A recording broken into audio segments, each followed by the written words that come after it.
This is my speech, and I'm going to talk about the Skulls and Bones Secret Society.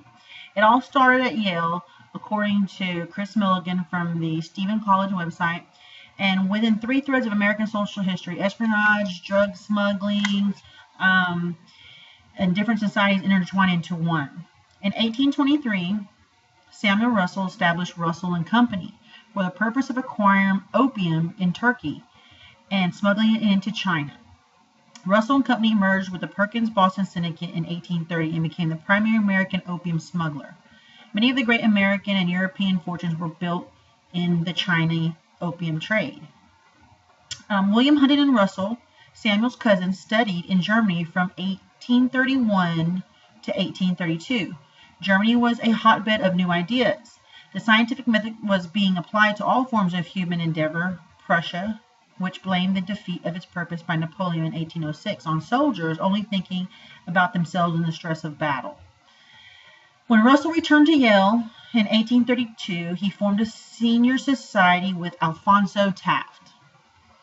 According to information acquired from a break into the tomb, the Skull and Bones Meeting Hall in 1876. Bones is a chapter of a corpse in a German university.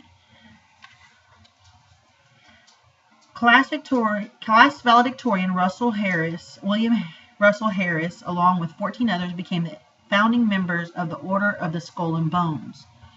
Later, it was changed to the Order of Skull and Bones. The secret order of the Skull and Bones Society exists only at Yale. 15 juniors are tapped each year by the seniors to be initiated into next year's group.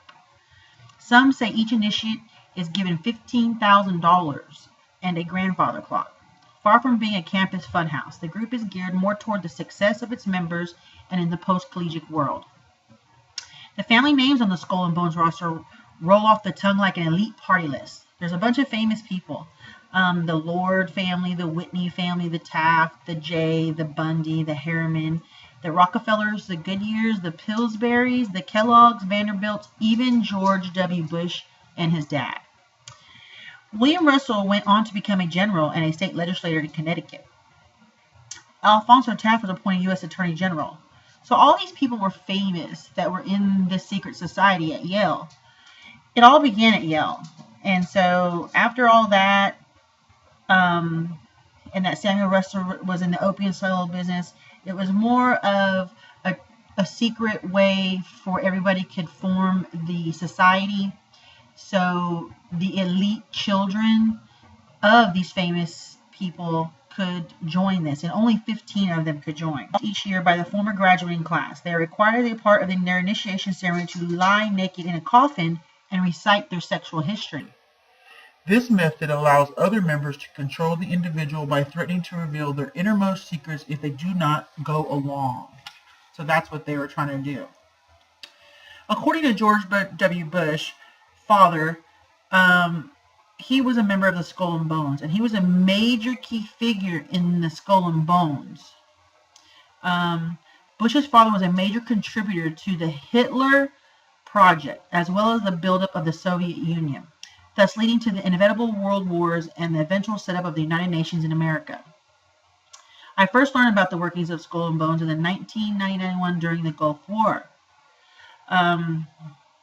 You see, because of the Wall Street bankers and several organizations they had founded, they wanted to keep this secret and didn't want a lot of people to know about it. And so what happens is the people that are inside now in the order have known it more than 150 years. So once you're in, they meet annually every year at Deer Island in the St. Lawrence River. And usually they meet there and then just play the role. And that's pretty much, there's more information on the Skull and Bones Society on different websites, and feel free to look that up. Y'all have a nice evening.